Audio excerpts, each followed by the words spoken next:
पाचोरा भडगावमध्ये सर्वपक्षीय आक्रमक झालेत। शासकीय कार्यक्रमात विरोधी पक्षांना डावलल्याचा आरोप। पाचोरा भडगाव उपविभागीय अधिकारी कार्यालयामार्फत आयोजित शासकीय लाभार्थी कार्यक्रमामध्ये सत्ताधारी शिंदे गटाचे आमदार किशोरप्पा पाटील आणि त्यांच्या पदाधिकाऱ्यांनाच निमंत्रण दिलं जातं, तर इतर पक्षांच्या पदाधिकाऱ्यांना जाणीवपूर्वक डावललं जात असल्याचा आरोप करत विविध पक्षांनी एकत्र येत उपविभागीय अधिकाऱ्यांना निवेदन दिले आहे। पाचोरा भडगाव उपविभागीय अधिकारी कार्यालयामार्फत आयोजित करण्यात येणाऱ्या शासकीय लाभार्थी कार्यक्रमामध्ये भाजप, काँग्रेस, शिवसेना, उद्धव बाळासाहेब ठाकरे गट, राष्ट्रवादी काँग्रेस आणि रिपब्लिकन सेना या पक्षांच्या पदाधिकाऱ्यांना निमंत्रित केलं जात नसल्याचा आरोप सर्वपक्षीय पदाधिकाऱ्यांनी केला आहे। नुकत्याच पार पडलेल्या छत्रपती शिवाजी महाराज महसूल समाधान शिबिरातही कोणत्याही विरोधी पक्षाच्या पदाधिकाऱ्यांना निमंत्रण देण्यात आलं नसल्याने सर्वपक्षीय नेत्यांनी तीव्र नाराजी व्यक्त केली आहे। शासनाचा मोठा निधी खर्च करूनही लोकप्रतिनिधी आणि सर्वपक्षीय सहभागाशिवाय अशा कार्यक्रमांचा उद्देश पूर्ण होत नसल्याचा आरोप निवेदन करण्यात आला आहे। या प्रकरणी संबंधित उपविभागीय अधिकाऱ्यांना निवेदन देत भविष्यात सर्व राजकीय पक्षांच्या पदाधिकाऱ्यांना समान वागणूक देऊन शासकीय कार्यक्रमांना निमंत्रित करावं अशी मागणी करण्यात आली आहे। यावेळी काँग्रेस तालुकाध्यक्ष सचिन सोमवंशी, भाजप शहराध्यक्ष दीपक माणी, राष्ट्रवादी काँग्रेस तालुकाध्यक्ष परमेश्वर पाटील, शिवसेना उद्धव बाळासाहेब ठाकरे शहर प्रमुख अनिल सावंत, रिपब्लिकन सेना तालुकाध्यक्ष विशाल बागुल, महासचिव दीपक राजपूत, भाजप भडगाव तालुकाध्यक्ष अनिल पाटील,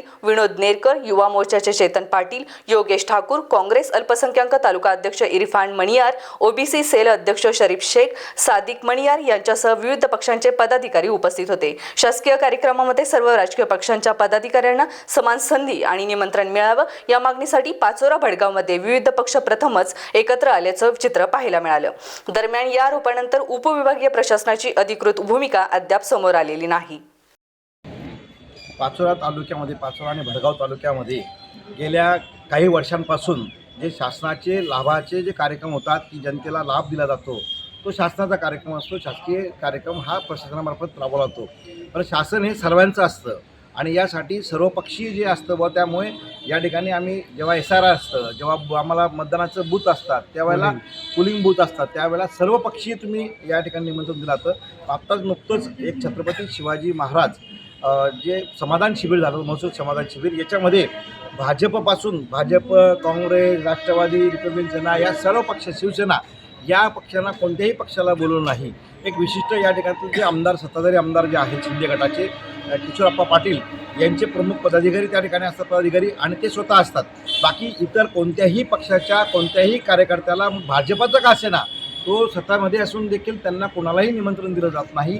त्यामुळे ही तीव्र नाराजी होती आणि म्हणून ह्या कार्यक्रमाचे जे प्रमुख होते त्यांना आम्ही आज निवेदन दिलेलं आहे आणि आज त्यांना सांगितलेलं आहे की ह्या सगळ्या कार्यक्रमांना हा जनतेचा कार्यक्रम असतो, तो त्या जनतेपर्यंत पोहोचायचा असतो, म्हणून तुम्ही बोलवलं नाही। त्यामुळे आम्ही पब्लिकपर्यंत, आमची जी कार्यकर्ती मंडळी आहेत ग्रामीण लेवलपर्यंत आम्ही पोहोचू शकलो नाही। तुमचा जो शासनाचा जो लाखो रुपये खर्च करून जो उद्देश होता, त्या उद्देशाला मुठमाती मिळालेली आहे। म्हणून आज भारतीय जनता पार्टी असो, काँग्रेस असो, राष्ट्रवादी, सर्व पक्षीय आम्ही या ठिकाणी निवेदन दिलेलं आहे की यापुढे असं आपल्याकडून घडू नये, ही काळजी घ्यावी आणि ज्या व्यक्तीने हे केलं असेल, कदाचित तुम्ही निमंत्रण दिलं नसेल, त्या लोकांना कारवाई करावी म्हणून आम्ही आज निवेदन दिलं।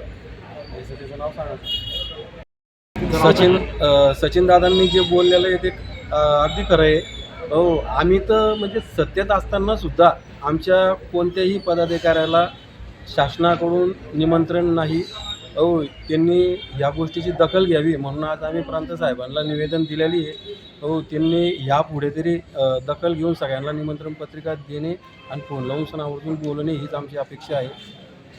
नवनवीन घडामोडी पाहण्यासाठी स्टार महाराष्ट्र न्यूजला सबस्क्राईब करा आणि ताज्या बातम्यांचे अपडेट मिळवण्यासाठी बेल आयकॉनला प्रेस करा आणि परिपूर्ण बातमीबरोबर रहा, इतरांपेक्षा एक पाऊल पुढे।